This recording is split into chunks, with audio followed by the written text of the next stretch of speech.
Perfecto. Y con esto quiero pasar a nuestro siguiente invitado, que es alguien que evidentemente lo recuerda mucho mejor que yo. El episodio, el momento, esa década, incluso esos 15 o quizá poco más de años que vivimos a merced de estos trogloditas que querían destruir al país. Eso es lo que quería hacer Sendero Luminoso y el MRTA. Es Aurelio Pastor, exministro aprista y, bueno, un excelente abogado penalista. ¿Cómo está usted, doctor? ¿Cómo está, Fabricio? Muchas gracias. Gracias por la invitación y felicitaciones por este medio que se escucha que va creciendo muy bien. Va creciendo, sí. Mira, todos hemos sido víctimas. Lo primero que se me viene a la mente es mi familia emigrando a Lima. Porque mi padre... ¿De dónde, perdón? Yo soy de Tarapoto. Okay. Y el terrorismo llegó con fuerza en el año 87, 86, 87, con fuerza. Primero el MRTA en la zona norte, de Tarapoto hacia el norte, y hacia el sur, Sendero Luminoso.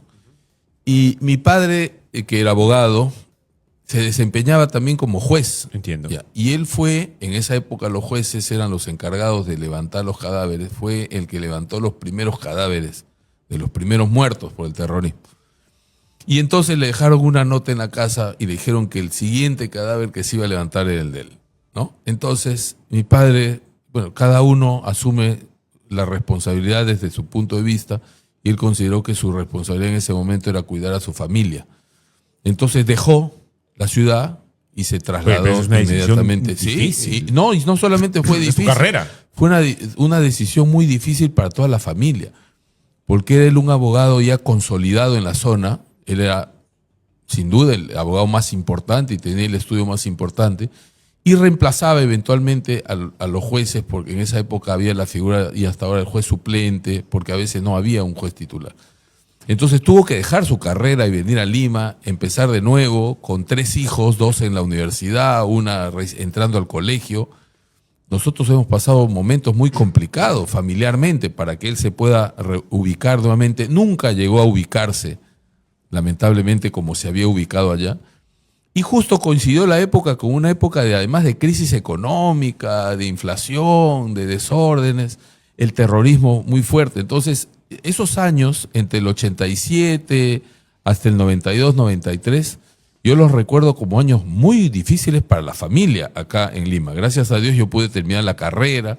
Él hizo lo posible para que yo termine de estudiar en una universidad privada, pero fueron años complicados. Mientras eso ocurría con nosotros, mi región, San Martín, se debatía pues en el fuego entre el MRTA, donde estaba Polay, que atacó Juanjuy inclusive, ¿no? Asaltaron el Banco de la Nación y tomaron gran parte, y Sendero Luminoso, que estaba al sur. Mataron a varios amigos míos, gente conocida de la ciudad, y además la población, y especialmente los comerciantes, los empresarios, empezaron a ser víctimas de extorsiones. El terrorismo los extorsionaba, los obligaba a pagar los bonos. Los famosos cupos. Los famosos cupos, que eran unos bonos, sí, ¿no? De gente que era de la zona, pero que estaba vinculada a estos movimientos, y entonces iba y cobraba los cupos y les pedía los carros, les decían: necesitamos tus camionetas por unos días, después te las vamos a dejar. Y sabe Dios qué hacían con esas camionetas, pero la zona era una zona que estaba totalmente convulsionada. Y naturalmente se retrasó mucho y se perdió muchas oportunidades, ¿no? Después recuperarla fue todo un proceso bastante complicado. En Lima la situación era terrible. También estaba yo en la universidad en esa época. Vino el bombazo de Tarata, donde inclusive murió una chica que era alumna de mi universidad. Yo estudiaba Derecho en la Católica, ella era una alumna que murió en el atentado. Y era una zozobra permanente, vivíamos en toque de queda, nosotros salíamos, recuerdo que los muchachos inventamos las fiestas de toque a toque porque no nos quedaba otra. Llegábamos a una casa y ya nos quedábamos hasta el día siguiente a las 6 de la mañana, no podíamos salir, pues, ¿no es cierto? Entonces, bueno, los jóvenes siempre buscando alternativas. Lo mínimo que te pasaba era que te podían detener, te podían hasta matar. Así es, y además era una época en que no había la comunicación como hoy día. Hoy día por lo menos el papá podría estar tranquilo de saber que su hijo está en una casa y ya, bueno, quédate ahí. En esa época no había celulares, habían, pero eran demasiado caros, eran exclusivos para una élite. Sí, claro. Y nosotros los chicos no teníamos celular pues de ninguna manera, ¿no? Pero habían los teléfonos fijos nomás en las casas. Entonces, el país perdió mucho, los atentados generaron muchas muertes, pero además retrajeron la economía nacional, no permitió que la gente avance, vivíamos en zozobra, los apagones permanentes, las bombas que ocurrían en Lima, se derribaban las torres de energía, ponían bombas en las torres por donde pasaban los cables de energía y entonces dejaban en penumbra las ciudades, ¿no? El Perú era un país inviable, realmente, y tuvo que pasar por todo un proceso de entendimiento de cómo vencer a Sendero Luminoso y al MRTA, porque era un fenómeno nuevo que había empezó el día de las elecciones del año 80, ¿no? En Chuchi, y empezó poco a poco a crecer y a expandirse desde Ayacucho a otros lugares y tomó gran parte, casi todo el país. Muy pocas fueron las zonas a las que Sendero Luminoso o el MRTA no llegaron. Entonces tuvimos que ir aprendiendo como país poco a poco cómo poder luchar contra ellos, y hasta que se formó este grupo de inteligencia que fue muy importante a fines del gobierno del presidente Alan García, pero que siguió trabajando con no mucho apoyo probablemente por parte del gobierno central, pero con una gran mística. Y fueron ellos los que lograron la captura de la cúpula en el año 92, el 12 de septiembre, y a partir de ahí empezó lentamente a pacificarse el país. Pero queda una lección, ¿no? La lección de que uno tiene que tomar decisiones cuando se necesita, porque el país cuando hay desorden no se puede manejar con flexibilidad, no puede uno ser blando, tiene que aplicar la ley con rigurosidad, con mística y con mucho compromiso. Y eso es lo que hoy necesita el Perú, precisamente, porque estamos frente a otro tipo de violencia que ha desbordado prácticamente todo el país y que no es como Sendero Luminoso, que era una organización vertical, que si uno capturaba la cúpula podía... Ahora no, ahora vivimos en medio de un caos generado por muchas organizaciones criminales que además cuando uno captura o matan al cabecilla, inmediatamente se fraccionan, surgen nuevos liderazgos o nuevos grupos, y en medio de eso también el aprovechamiento de otro tipo de delincuencia que va intentando extorsionar a la gente sin tener capacidad de hacer daño, pero en medio del desorden uno no sabe quién le manda. Ayer he estado en un restaurante acá en Lima conversando con los dueños y habían pasado por una situación así en las últimas semanas. O sea, esta situación se tiene que acabar y para eso se necesita decisión política. Aurelio, es verdad lo que tú estás diciendo. La inseguridad es el problema a resolver y no sé si se va a resolver rápido, ¿no? Aunque deberíamos ver soluciones rápidas, no sé si es tan rápido. En fin, quiero preguntarte sobre el tema ahora, pero antes de eso quiero cerrar el tema del marxismo, digamos, del marxismo radical, ¿no? Revestido de ahora de demócratas.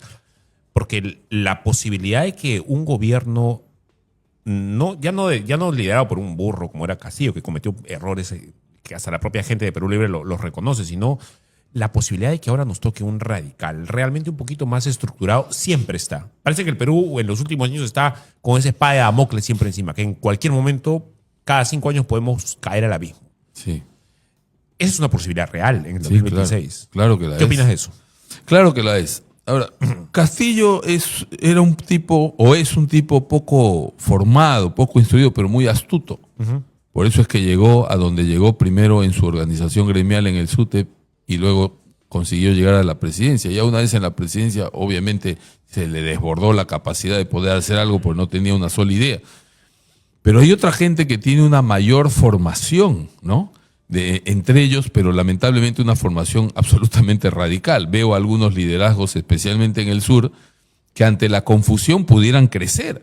Porque además, irresponsablemente, o pueden ofrecer en campaña cualquier barbaridad y la gente, en su poco conocimiento o en su desesperación frente a una realidad que no le es favorable, termina votando y puede crecer, sin duda que sí. Claro. Necesitamos una campaña firme y eso es lo que yo decía siempre. Este es el momento, Fabricio, de ser políticamente incorrectos. Políticamente incorrectos. Porque los que hablan de la política, hay que ser políticamente correctos, creen que las cosas hay que decirlas de forma tibia y medio de costadito, ¿no? Pero no, Al Perú hay que hablarle con franqueza y de manera directa para que la gente entienda, porque la gente sí entiende cuando hay que hacer política. Este es el momento en que necesitamos hacer política. Y hacer política significa comunicarnos con la población, reunirnos con la población, explicarle a la gente. El Perú es un país en donde el 80% de la gente se autoemplea. No depende ni del Estado directamente ni de una empresa privada, sino genera su propio ingreso. Y un país de gente que genera su propio ingreso, lo primero que necesita es orden, disciplina. Entender que el Estado lo que le tiene que dar es la base para su desarrollo. Es decir, primero, la seguridad. Sin seguridad no hay Estado. No existe un Estado sin seguridad. Por eso esa es la primera obligación del Estado. Y lo segundo, generarle las condiciones para su propio progreso personal. Es decir, mejorar la calidad educativa. Después que has conseguido el orden, naturalmente, la calidad de la salud, que es lo que la gente requiere en el día a día. El trabajo ya ellos se lo han hecho. Y van a seguírselo haciendo. El peruano es así, pues. Así es el peruano, crea su espacio, su pequeño chambero. lugar. Chambero desde temprano, tiene un pequeño kiosco, una esquina, brinda un servicio, se maneja bien en la ciudad, se maneja bien en el campo. Lo que necesita es que el Estado no sea una traba a su propio desarrollo. ¿No es cierto? Pero si quieres entrar al tema directo de los radicales, hay que enfrentarlos. Hay que enfrentarlos, efectivamente, y hay que enfrentarlos con política. A ver, no solamente Bermejo supuestamente está inhibido, sino que a Bellido también se le acusa por lo mismo. Al propio Cerrón se le acusa por lo mismo también, de haber tenido en algún momento vínculos con el camarada José, que es el remanente sendero que está metido ahí en la selva, como una rata escondido. Claro, no, y hay otros muchos que están ahí actuando radicalmente en muchas ciudades, no solamente en el sur, en muchos lugares, a los que tenemos que enfrentar políticamente. O sea, no podemos hacerle críticas de costado. Yo espero que empiecen los debates y que ustedes, por ejemplo, que son comunicadores, inviten a los radicales y también a los que defienden una posición sensata de una democracia, de un Estado social de derecho, para que confronten, pero para que confrontarlos directamente, para demostrar que su discurso es una farsa, que su propia vida, por lo general, es una farsa, porque no hay nada más farsante que uno que se declara comunista o progresista. Esa es la realidad, porque son unos farsantes. Viven de una manera distinta a lo que predican.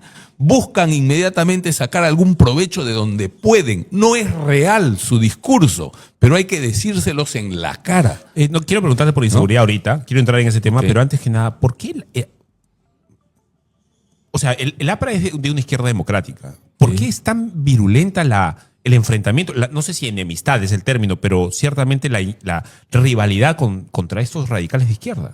Porque nosotros creemos en la democracia. Porque Haya de la Torre, desde el momento en que concibió la idea de un partido político a principios del siglo pasado, cuando todavía era un estudiante universitario, y luego a principios de los años 20, pensó siempre en la democracia por delante y en las libertades, porque él se enfrentaba a un régimen y a los regímenes que consideraba injustos. Además que Sendero Gómez le mató bastante gente. A más de 1.200 personas, no solamente dirigentes nuestros, compañeros que ocupaban los cargos de las prefecturas, las subprefecturas, los cargos, eran líderes de sus comunidades, porque el APRA lo que tiene en su militancia es una gran cantidad de líderes sociales que organizan los barrios, que organizan las comunidades, que organizan cualquier espacio en donde haya participación ciudadana. Los apristas estamos acostumbrados a estar en la dirigencia, a encandilar. Pero nuestros principios fundamentales son la libertad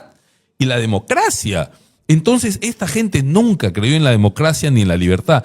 En 1927...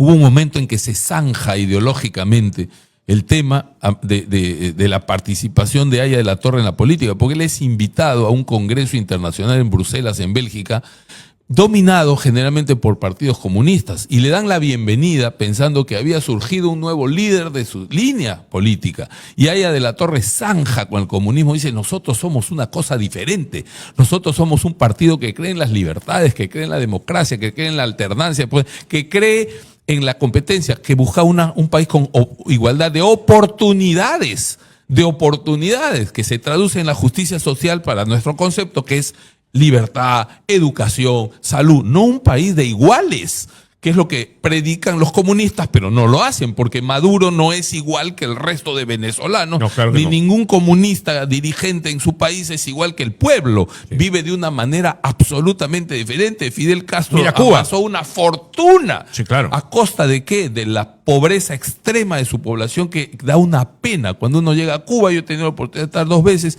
y ve cómo vive la población cubana, es una pena absoluta. Pero los que están aupados en el poder viven en una condición totalmente distinta, como lo hace el chavismo y como lo hacen los comunistas en cualquier lugar del mundo. Siempre ha sido así. Entonces, ese falso predicamento, esa contradicción entre lo que dicen y lo que hacen, Haya de la Torre lo desenmascaró desde el principio. Entonces se generó una animadversión, una enemistad permanente. Nosotros nunca hemos creído en un Estado que controle absolutamente todo, sino en un Estado que promueva las iniciativas de la ciudadanía, preservando las libertades, preservando la justicia, la democracia, pero al mismo tiempo generando condiciones para que todos tengan acceso a un progreso. Es lo que hicimos también en nuestro segundo gobierno, que es lo que es, y en el primero también, pero en el segundo se notó. ¿Cómo entendíamos nosotros? ¿Cómo entendió Alan García en su segundo gobierno la justicia social? ¿Cómo hacemos para distribuir justicia social en la gente?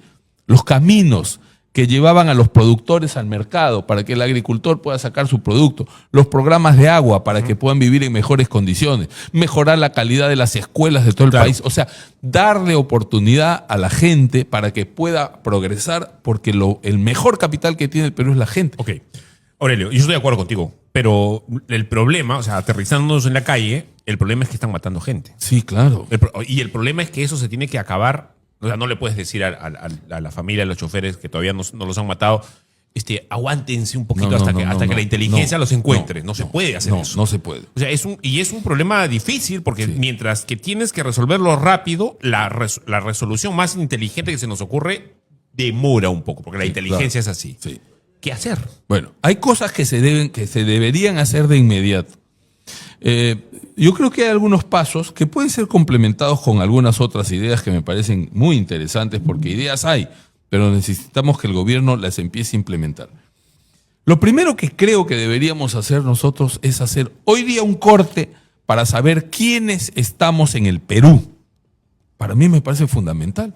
Aquí en el Perú hay mucha gente que ha venido de otros lugares y que no está registrada en el Perú. No existe un registro confiable en el Perú. No existe.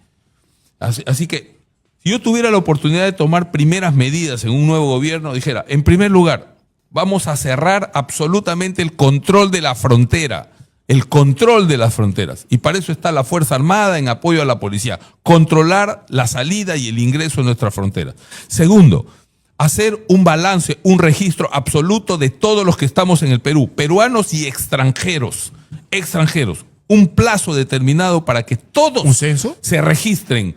Y me refiero a la población extranjera. Okay. Todos están obligados a estar registrados. Todos. Le damos un plazo, 30 días. A partir del día 31, el que no está registrado no tiene derecho a hablar.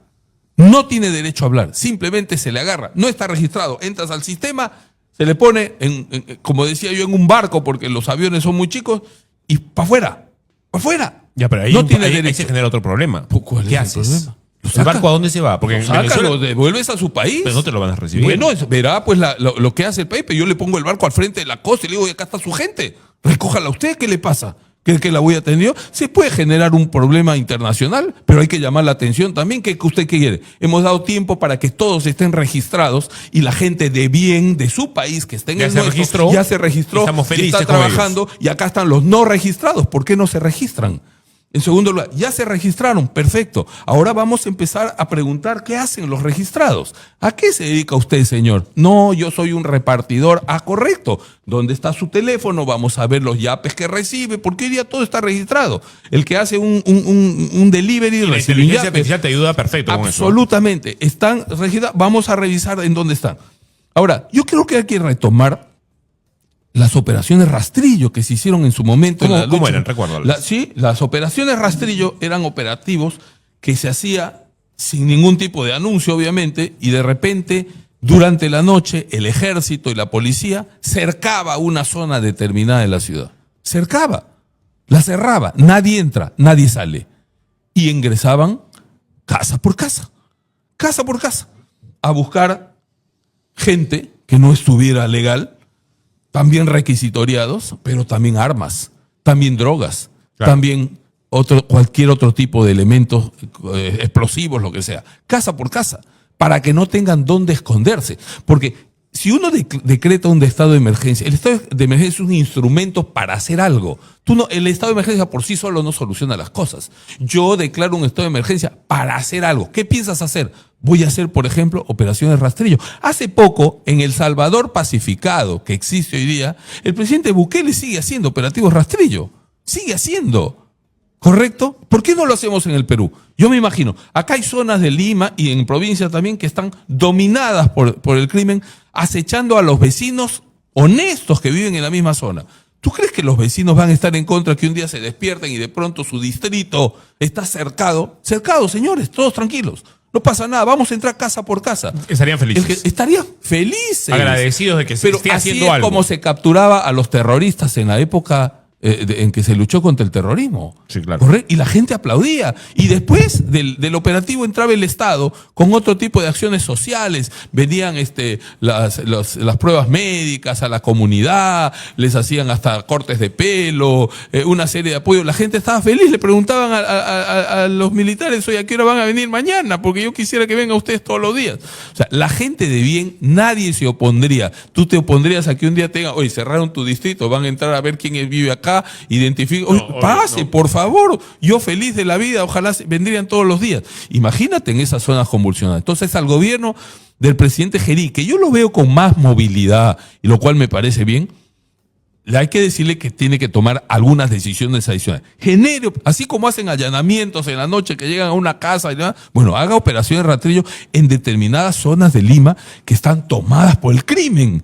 Y levante de ahí a los ilegales, y el que está requisitoriado será, el que no está será expulsado de manera inmediata.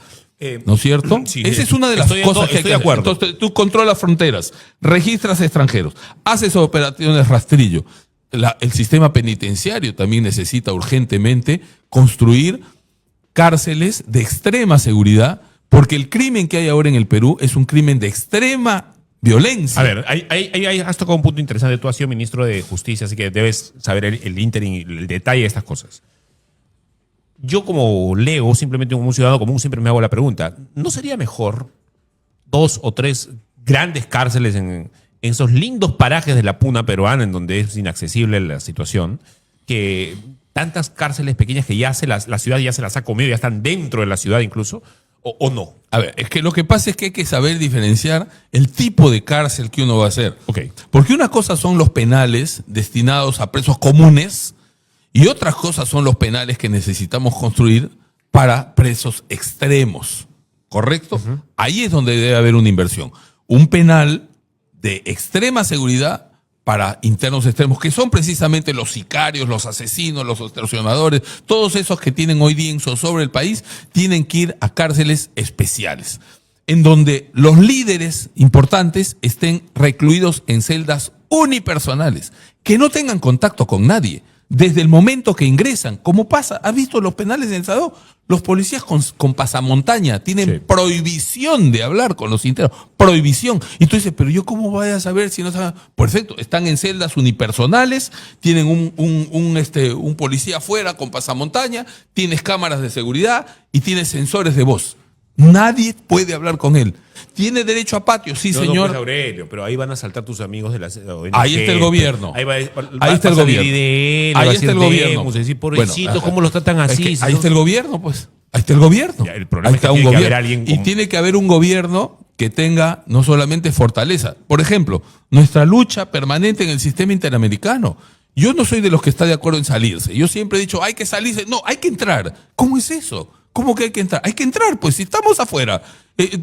Somos miembros, pero no hacemos nada. Sí, claro. Necesitamos una embajada sólida en la OEA, con un equipo que sepa enfrentarlos, porque desde ahí se dirige el sistema.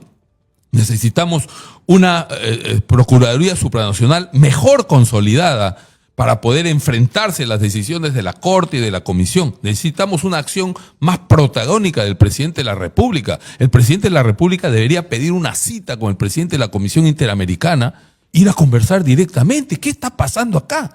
¿Qué pasa con ustedes? Mira, yo siempre lo he dicho y lo voy a repetir siempre. No hay nada más cobarde que un caviar. No hay nada más cobarde que un caviar. Tú lo miras y se tira al suelo. Sí, claro. Como Neymar, ¿no? Te hace la risita. Ay, Pues. Fao, O si no te mira, hace me quieren agredir, me quieren agredir. Bueno, si te gusta tirarte al suelo, ¿no? Bueno, voy a verte, pues. Voy a mirarte a los ojos y te voy a contar cuál es la realidad de mi país. Y te voy a llevar a las víctimas, a los que mataron a sus hijos. Acá, escúchalos. Ahora respóndeles. ¿Vas a seguir apoyando a los criminales? O si no quieres, te los traigo, ¿ah? O sea, prefiero que me vean como este presidente es un cuidado, ¿no? Es un poco lo que está haciendo Bukele en su país. Pero le falta eso. Es un poco lo que le hizo. falta eso. Cuando Yo saltaron, siempre digo. Cuando saltaron los caviares allá en Salvador, él dijo, entonces vayan y llévenselos. Llévenselo. Se los regalo. Pero lo que le ha faltado es ir y presentarse a la Comisión, a la Corte Interamericana y hablarles directamente, a mostrarles, oye, este es mi país, esta es la gente quiere paz, la gente quiere tranquilidad, la gente quiere orden. No pueden venir ustedes a proteger a los criminales. Yo no puedo matarlos. No los puedo matar porque hay una prohibición. El país no puede aplicar la pena de muerte. Correcto, perfecto. Pero sí los pueden cerrar, ¿no? Sí los puedo aislar, ¿no? Sí puedo hacer que no tengan contacto con nadie. Sí, y claro. con nadie es que con le dé nadie. miedo ir a la cárcel. Que salgan, oiga, tiene derecho a patio, sí señor, pero en este pabellón hay 50 personas, cada uno en una celda unipersonal. Hay 12 horas de patio de las 6 de la mañana hasta las 6 de la tarde. Vamos a dividir las 12 horas entre 50. Le toca, ¿cuánto? 20 minutos, correcto. 20 minutos cada uno solo. Solo. ¿Correcto? Y con penales que tengan anillos de seguridad. Adentro estará el INPE, después vendrá la policía, atrás vendrá la Marina, luego vendrá el Ejército. Anillos de seguridad para ese tipo de crimen. No me refiero al crimen común, el que convive en las casas, que está el que cometió un delito menor, ¿no? Que no tiene ese grado de peligrosidad social. Me estoy refiriendo al crimen que hoy está dominando el país, que no existía hace 20 años, o que existía en menor escala, que no era tan radical como ahora. A esa respuesta, a ese crimen necesitamos una nueva respuesta. No es igual el sistema penitenciario que hemos tenido que el que necesitamos. Hoy el Perú no tiene un sistema penitenciario para ese tipo de delincuentes. Mira, el otro día capturaron, ¿cómo se llama? El monstruo, ¿no? En Paraguay. En Paraguay, correcto. Y anunció el INPE que cuando llegara lo iba a recluir en la base naval. Pero en la base naval hay 4 celdas. Y en el Perú hay cientos de monstruos. Este no es el único. Ayer han capturado a uno más en España, en Barcelona, creo. ¿No es cierto? Ya. ¿A dónde va a ir? ¿A qué penal va a ir? ¿Lo vamos a juntar con el resto? Si ese tipo es especial. Bueno, a los delincuentes especiales hay que ponerles un sistema penitenciario especial, ¿no es cierto? Cuando nosotros estuvimos en el gobierno, la gente no lo recuerda, pero nosotros reabrimos Chayapalca. Como ministro de Justicia, reabrí Chayapalca, contra la opinión de muchos. Y ahí está Chayapalca, correcto. Como ministro de Justicia y en coordinación con el presidente y el Ministerio del Interior, hicimos la relación de los 150 delincuentes más peligrosos del país. Los metimos en un avión y los metimos a Chayapalca. ¿Te acuerdas de los destructores, los injertos, el Cholo Jacinto y otros más? Nunca salieron de ahí. Era otro crimen. Claro, al delincuente le tiene que dar miedo ir a la cárcel, obviamente. Y tienes que mostrarlo. Sí, claro. O sea, la gente tiene que saber. Tiene que haber reportajes de la televisión que ingresa y que muestra cuál es el sistema de reclusión de esta gente que no tiene contacto con nadie. No puede hablar con su carcelero. El carcelero tiene prohibición de hablar con él. Si el tipo está gritando, levanta un teléfono del carcelero, que venga un equipo especial de fuera, del mismo penal, pero de fuera del pabellón. Viene, habla, ¿qué es lo que pasa? No hay nada. ¡Prá! Se acabó. Sin barrotes, con placas. Su celda tiene que ser un cuarto cerrado para que tenga el lugar que le corresponde de haber generado muertes, asesinatos, extorsiones y todas las barbaridades que están haciendo en el país. O sea, hay diferente grado de crimen, diferente grado de prisiones también. Tenemos un mensaje de Sonia, dice, hay reos que es imposible que sean resocializados. Eso es evidente, hasta desde la teología eso es Estamos enteramente hablando. posible. Deben permanecer en la cárcel el resto de su vida. De eso estamos hablando, pero Exacto. no pueden permanecer en comunidad. No Pues. puede. No pueden permanecer en Pudren a las comunidad. otras manzanas, Y obviamente. además se organizan. Estos se miran claro. y ya saben, y al mirarse nomás ya están haciendo planes. Sí. ¿No es cierto?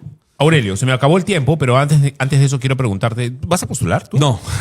Bueno, con mucha pena, lo comentaba hace unos minutos.